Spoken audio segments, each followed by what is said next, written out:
За сайн байцгаана уу та бүхэндээ хугацаатай даалгаврыг хэрхэн яаж илгээх вэ гэдэг зааврыг өгөхөөр бэлтгэж байна. За тэгэхээр хугацаатай даалгавар гэдэг маань Teams дээр assignment хэсэг дээр орж ирдэг. За assignment хэсэг дээр орж ирнэ. За жишээлбэл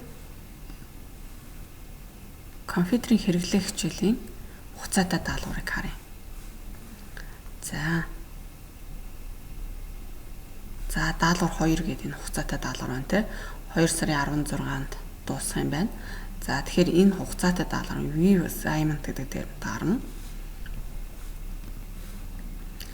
За инхээр багш ямар даалгавар өгсөн бэ гэдэг нь гарч ирнэ. За дараах даалгаврыг Word програм дээр хийж гүйцэтгэх гээд за 4 онооны даалгавар өгсөн байна. За тэгээд энэ даалгаврууд нь харагдаж байна. За нэгдүгээр даалгавар дээр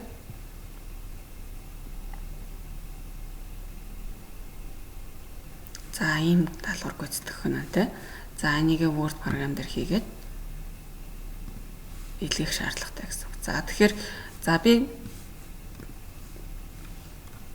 за жишээлбэл энэ даалгаврыг би илгээе. За энэ болохоор даалгавар 2 гэж хадгалагдах хэрэгтэй. За би дэлгэцэн дээр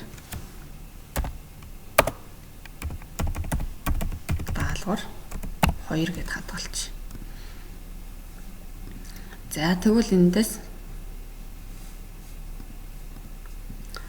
за би энэ даалгаврыг эхний нэгдүгээр даалгаврыг ингээд хийцэн энэ дөрвөн даалгавар хоёрдугаар даалгавар 2-ыг за энэ дөрвөн даалгаврыг дөрвөл ингээд хийчлээ гэж үзэх юм бол за attach гэдэг дээр нь дараад upload from this device гэдэг дээр нь дарна. За тэгэнгүүт би дэлгэцэн дээр за desktop дээр би даалгавар 2 гэж хадгалсан байна. За даалгавар 2-оос сонгоод open. За дахиад би өөр даалгаврыг нэмж болно. За жишээлбэл дата дотор за би энэ даалгаврыг book 1 гэд хоёрдугаар даалгаврыг хийчихжээ. За тэгээд файлаа холбогдож байна те.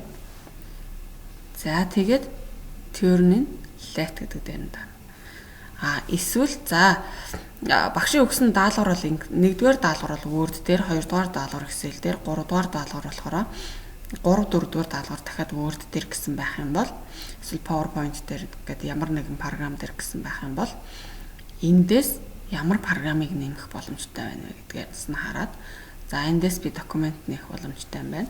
За тэгвэл даалгавар 3 4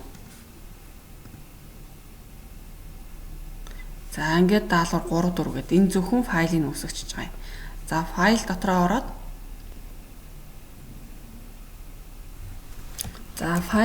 ороод багш ямар даалгавар гүйцэтгэх гэсэн байна вэ? Тэр бүгдийг нь хийж гүйцэтгэх гэсэн үг. За жишээлбэл эндээс би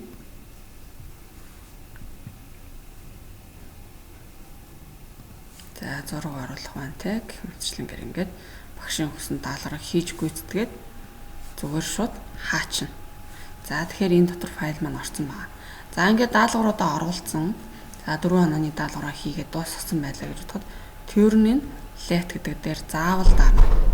Ингэжж багшд хийсэн даалгавар чинь авсралсан файл чинь очдог юм аа.